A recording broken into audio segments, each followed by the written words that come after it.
There's a quiet sickness growing in men, the urge to be liked. You see it in the way they lower their heads, how they speak too softly, how they nod too quickly. They act like strays begging for approval, wagging their loyalty around like it's a gift, hoping someone will pat them on the head. But what they think is virtue is actually surrender. That's the first death not of the body, but of the will. We're taught that loyalty is noble, but it isn't. Loyalty is only noble when it's earned, when it's reciprocal. Otherwise, it's just a leash. The man who gives his loyalty freely becomes a slave, and the one who demands it without merit is a tyrant. Either way, it's the loyal one who suffers most. Let's talk about the symbol we use to describe loyalty, the dog. It's praised for being obedient, gentle, devoted. But dig deeper. What is a dog really? A creature bred for submission. Its instincts dulled its purpose, reshaped. It doesn't hunt for itself anymore. It defends its master. It eats only when it's fed. It's punished when it strays, praised when it complies. And that's what the world calls loyalty. But it's not loyalty, it's dependence. The dog doesn't live for itself. It lives for the hand that feeds it. It becomes addicted to approval, scared of rejection, unable to stand on its own. And in life, whether in politics, business, or relationships, anyone who behaves like that dog who fears disapproval more than defeat, who craves praise more than power, will remain beneath others forever. You can't lead if you can't be alone. You can't lead if you need everyone to clap. Real leadership takes solitude. It takes a tolerance for being misunderstood, disliked, even hated. The dog recoils at disfavor. The leader walks through it without flinching, because here's the truth: the world isn't full of kind masters and gentle caretakers. It's full of predators, and not the kind that roar and bare their teeth right away. The most dangerous ones are subtle. They wear suits. They smile. They study. They wait. They never announce their power. Meanwhile, the dog, desperate to be loved, shows all its cards. You can read it like a book. Its fears, hopes, needs, they're written in every wag of its tail. And when a cunning man sees that he doesn't feel compassion, he sees opportunity. Here's where the tragedy begins. The dog believes that by being good, it'll be spared. That by being obedient, it will be protected. That being harmless means being loved forever. But love fades. People grow bored. Circumstances change. And when danger shows up, nobody shields the dog. It's either left behind or thrown at the problem as a sacrifice. Because it never learned to fight. Its instincts are gone. Its teeth dull. The dog that can't hunt, can't defend, can't survive without affection becomes dead weight. And the world throws away what it doesn't need. Even when the dog senses danger, it doesn't act. It barks to alert others, but it doesn't bite. It hopes someone else will step in. It relies on protection, not power. And because of that, it is never truly feared. But fear, that is the foundation of power. Not in cruelty, not in recklessness, but in the way others perceive you. If you are seen as dangerous, people think twice. If you are only liked, they walk over you. A man with the heart of a dog gets sympathy, not respect. And sympathy builds nothing. Sympathy doesn't win battles. It doesn't hold empires. It doesn't keep knives from your back. The traits we celebrate, loyalty, obedience, gentleness, they're not virtues. They're tools used by those in power to control others. Because the powerful don't live by those virtues. They just teach others to. They let the dogs serve the estate, defend the kingdom, die in their wars. And all the while, the dog believes it's fulfilling some sacred duty, that it's noble. But nobility without autonomy is just another word for servitude. Look at how quickly society turns on the dog. It bites once, just once, and it's labeled dangerous. It stops obeying and it's thrown out. It questions authority and it's put down. What does that tell you? Obedience isn't rewarded. It's expected. And the moment you stop, all that praise disappears. The servant who forgets his place isn't corrected, he's replaced. So the very things that made the dog useful now make it disposable. People admire dogs, but it's only fools who want to become one. Because when you peel back the sentiment, what do you have? A creature trained to flinch, to please, to seek permission. Not to lead, not to survive. And that's exactly what happens to the man who tries to live like that. He becomes addicted to being agreeable. He avoids conflict, fears confrontation, and confuses being harmless with being good. But harmlessness is not goodness. It's just invisibility. The harmless man is ignored, passed over, forgotten. He waits for permission to move. He needs applause to feel worth. One compliment uplifts him. One criticism destroys him. He cannot stand alone because he's never tried. He cannot be respected because he's never dared to be feared. And that right there is the cage. A man who lives on praise will die from silence. A man who needs acceptance will crumble under pressure. He thinks loyalty protects him, that kindness grants him influence, that humility earns him power. But the world doesn't run on those fantasies. Power respects the one who moves alone, who takes without asking, who can be kind but doesn't depend on being liked. The ones who climb don't wag. They don't wait. They don't obey blindly. They form alliances, not attachments. They sit at the table not to please, but to eat.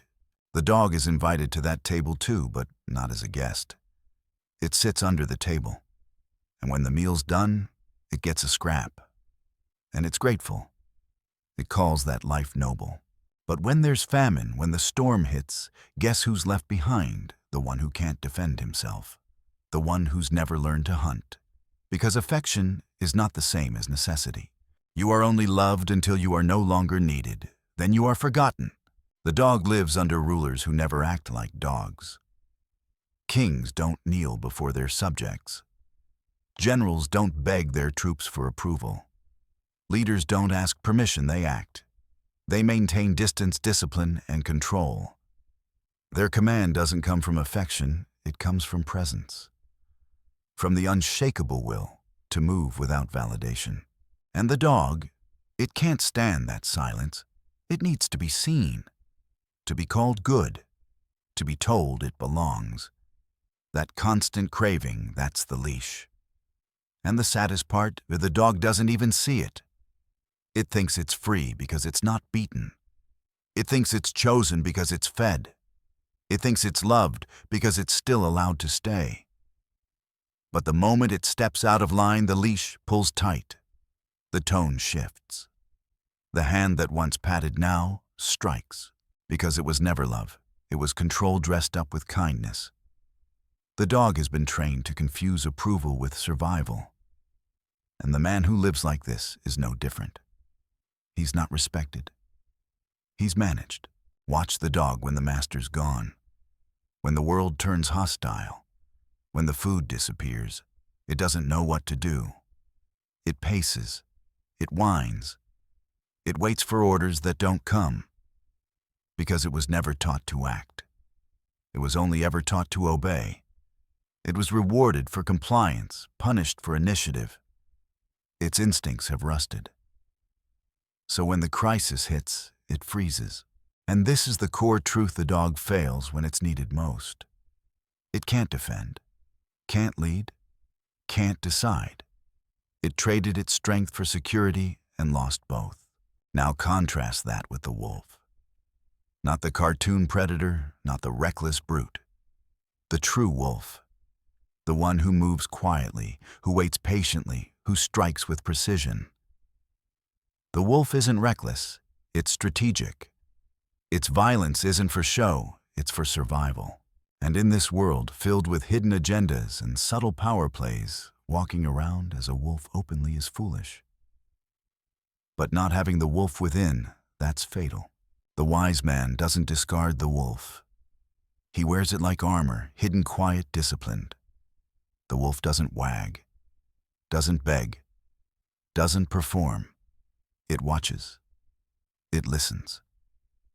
And when the time is right, it acts. In a pack, the wolf doesn't rise by asking to be liked. It rises through presence-force timing. It knows hierarchy isn't a trap, it's a system. And it climbs through action, not approval. To wear the wolf as a mask doesn't make you heartless. It makes you prepared. Because those who show their whole hand too early, who share their fears, who lead with vulnerability, become maps for others to exploit. Their honesty becomes weakness. But the wolf knows concealment is safety. It doesn't waste energy proving itself. It waits. And when the moment comes, it doesn't bark. It bites. Not from panic, but from certainty. Because real power is never loud. It's quiet, calm, still. The wolf doesn't chase every opportunity. It stalks the right one. It doesn't run toward the bait, it circles it. Sees the trap, avoids it. That's why it survives. Not because it's cruel, but because it's calculated. Cruelty is desperation. The wolf isn't desperate. It doesn't lash out. It acts when necessary, nothing more. It doesn't waste emotion on outrage or energy on revenge. That's not strength, it's noise. The wolf understands that fear applied correctly is more powerful than love. That silence can speak louder than pleading. That respect isn't earned by being liked, it's earned by being understood as dangerous. And the ones who face a wolf, they feel it. That cold certainty. That presence that doesn't need to shout. That confidence that says, "Test me, and you will lose." This is power. And it's not found in barking orders or demanding praise. It's found in restraint, in knowing when to show your fangs and when to smile, in knowing how to appear harmless without ever disarming yourself. Because the wolf doesn't need to act dangerous to be dangerous. That's the difference. The dog seeks peace through surrender. The wolf brings peace through strength. A man who understands power knows this duality. He knows how to be gentle without becoming soft. He can show kindness, but he never needs it to function. His words are calm, but his silence is sharper than a blade. The man without the wolf is always vulnerable. He's too quick to explain, too afraid to offend, too dependent on being perceived as virtuous. But the wolf doesn't explain. It doesn't defend itself. It acts. And its actions speak louder than reputation. That's freedom. Not because the wolf is above judgment, but because it's not chained by it. Understanding the wolf means understanding the importance of masks. The world doesn't reward those who show their true nature. It exploits them. But the man who knows when to reveal his face and when to bare his teeth, he becomes untouchable. He doesn't move on impulse. He moves on intent. His presence is a weapon sheathed, but ready. And loyalty. Let's talk about that again. We're told it's a crown, a virtue, a symbol of honor. But that's a story told by those who benefit from obedience. In truth, loyalty is a chain tightened around the neck of the man who gives it blindly. Not to a cause, not to an ideal, but to someone else's benefit. It's used to decorate dependence, to make servitude look noble. But the man who gives his loyalty without terms gives away his freedom. He becomes predictable, manageable, disposable. And when his usefulness ends, so does his protection. Loyalty, when wielded without intelligence, is not a virtue, it's a liability. The man who offers loyalty without leverage is not noble. He's vulnerable. He ties himself to people, institutions, or ideas that may not return the favor. He believes that staying true, no matter the cost, is honorable. But in the real world, that kind of constancy often leads to ruin. Ask yourself, would the person you serve bleed for you the way you bleed for them? Would they risk their safety, their reputation, their comfort to protect yours? If the answer is no, then your loyalty is not a bond. It's a collar. Worse than loyalty to a person is loyalty to an idea. Ideas don't love you back. They don't care if you fall. They evolve, they shift, they get repurposed by those in power. A man who clings to a cause long after it has lost its soul is no different from the man who refuses to leave a burning house just because it once felt like home.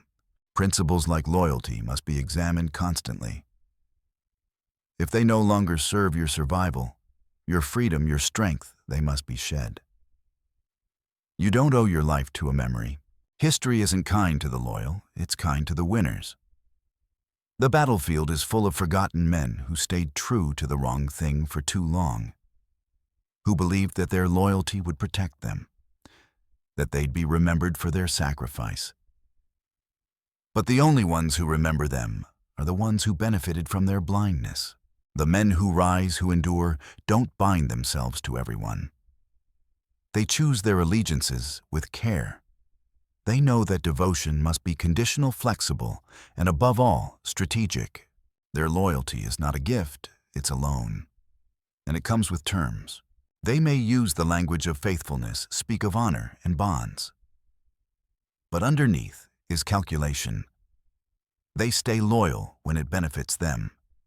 They walk away when it threatens them. Not because they are cowards, but because they understand that survival is not sentimental, it's situational. To demand loyalty is to reveal weakness. The truly powerful don't beg for allegiance, they command it. Not through affection, but through necessity, through fear, through respect. And only the foolish give their loyalty without knowing whether it will ever be returned. Because to be loyal to a man who wouldn't risk for you what you risk for him, that's not strength, that's self-betrayal. The world celebrates loyalty, but only from a distance. In reality, it exploits it. The more loyal you are, the easier you are to control. The more likely you'll remain even when mistreated. The less likely you are to question, rebel, or leave. So the clever man doesn't worship loyalty. He uses it. He knows when to show it, when to fake it, and when to end it.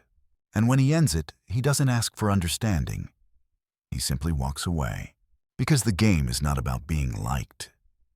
It's about being in control. The man who craves affection, who needs to be seen as kind, generous, agreeable, he's playing the wrong game. He's playing to survive in a world that rewards the opposite. He believes if he's loved, he'll be safe. But love is fleeting. It changes with mood, with moment, with mistake. The second he stops pleasing people, the affection dries up, and he's left exposed, alone. And if he's never prepared for that solitude, he breaks. The strong man accepts isolation. He knows leadership isn't about being embraced, it's about being effective. He doesn't avoid being hated. He chooses which hatreds are worth carrying. He understands that the moment you stop being harmless, people will call you cruel, arrogant, cold. Let them. Their discomfort is proof that you're no longer controllable, that your presence forces them to adapt, that your movement stirs their complacency. If everyone loves you, you're not leading. You're following. Or worse, you're standing still. Hatred is a signpost. It means your decisions matter, that your actions carry weight, that you are no longer invisible. The road to power is littered with resentment.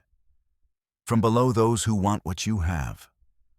From beside those who fear you'll outpace them. From above those who sense you're coming for their seat. But the man who stops walking because of the wind will never see the peak. To rise, you must be willing to be misunderstood, to be hated, to be alone. You must stop seeking harmony and start choosing progress, because real progress always makes someone uncomfortable. You will be called cruel for setting boundaries, You'll be labeled arrogant for refusing to explain yourself. You'll be painted as selfish for cutting ties that no longer serve you. Smile. Those words are proof that you're growing teeth. Let others perform kindness for applause. You perform results in silence. The world doesn't reward the agreeable. It uses them. And when it's done, it forgets them. If you want to be remembered, be dangerous. Not reckless, not loud, but undeniably capable of pain. A single act of cold, calculated strength will echo longer than 1,000 gestures of diplomacy. Because in the end, no one fears the bark. They fear the bite. And only the man who dares to grow fangs ever gets to lead the pack.